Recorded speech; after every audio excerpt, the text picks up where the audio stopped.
Hello everyone, my name is Diego, and today I will be refuting the topic about mandatory drug testing for public assistance. Now, the arguer's claim originally was, their main claim was, mandatory drug testing for public assistance has a negative effect on society. And she attempted to back up this with her first secondary claim of that drug testing for public assistance promotes stereotypes. First of all, I found that the evidence that she did use on that was irrelevant, but also mainly outdated. As in, it was from 1996, and it was about it was a study from the National Institute of Alcohol Abuse and Alcoholism about the differences between the proportion of welfare and non-welfare recipients using illegal drugs, and that they were statistically insignificant. Now, this I found that that a statistic like that can change over in the span of 18 years very easily, and that was, after all, the first place the legislation that this was about was put in the first place, because that welfare recipients did actually tend to have a background use of drugs a little bit more. Now, also, she also had a reasoning flaw in that first secondary claim, and that she was actually blaming a little bit too much drug testing as the cause of the effect, rather than drug testing was just more of the reaction instead of the cause of the stereotypes that came from welfare recipients. And her second claim was also had a little flaw in her evidence. Her second secondary claim was drug testing for public assistance negatively affects the well-being of some children. Now, she never provided any analogies or events or particular events that children were actually getting affected from this. But the evidence that she did use was that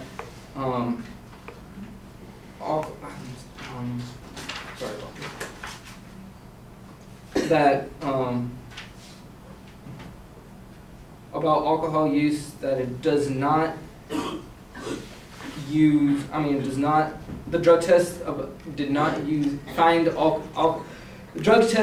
find alcohol abuse in the tests themselves, proving that they were worthless, but that I found that was irrelevant to her secondary claim that she stated about children. I found that it had nothing to do with children, and even then I found evidence that proved her data wrong. I found that through the National Center of Biotechnology Center, that drug testing can identify the recent use of alcohol, prescription drugs, illicit drugs, as a screening tool for potential health and safety performance issues. And I actually provided another counterclaim for that secondary claim, saying that the children do not get affected as much as she made it seem. I found through CNN, the legislation stated that those who fail the required drug testing may designate another individual to receive the benefits on behalf of their children. So the children are, always can get affected, and were affected, but not as much as she stated or proclaimed. And in this case, they're actually still getting the benefits that they need in order to stay at their well-being state. And her last claim that she stated to back up her main claim was that drug testing for public assistance costs more than it saves. Now, I found a flaw with her reasoning again, that the data provided did not strongly support her argument, and that she stated that $45,000 were wasted in these mandatory drug tests for welfare recipients. Through the state of Florida, it was a $45,000. She said that they could have used elsewhere, and more importantly. But I found that although $45,000 wasn't really a big deal or actually a substantial amount, especially towards the state of Florida, and would not make a sizable impact if it were to be used in that particular case. I also had another counterclaim against her secondary claim, and that these politicians and lobbyists do create these legislations and laws in order to, to make a sacrifice. It's worth spending this amount of money, even if it does spend more than it saves, it's towards a good cause, just as Rick Scott, the governor of Florida, signed the legislation saying it's the right thing for taxpayers, and it's the right thing for citizens of the state that need this public assistance, assistance, and they don't want their tax dollars to be wasted, and it's also just to give the people an incentive to not use drugs in general. And in conclusion, I found that the arguer's data was irrelevant and invalid, and that she had flaws as well in her reasonings for her claim. And thank you for your attention.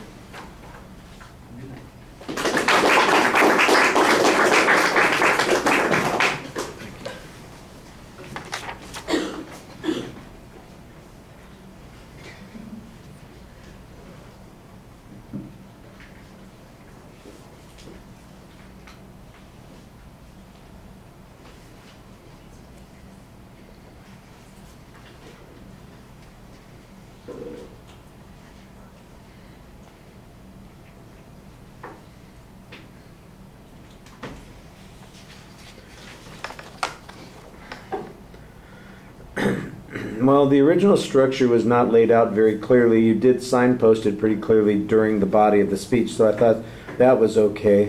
You challenge evidence in a variety of places. Like that first section, you mentioned that they're dealing with data from 1996, and there have been substantial changes in that time period. That's mostly asserted on your part. I do think that there are probably some reasons that might be true. Maybe the size of the welfare population has increased, maybe general drug use has gone up in some way, but you need some data to support those claims.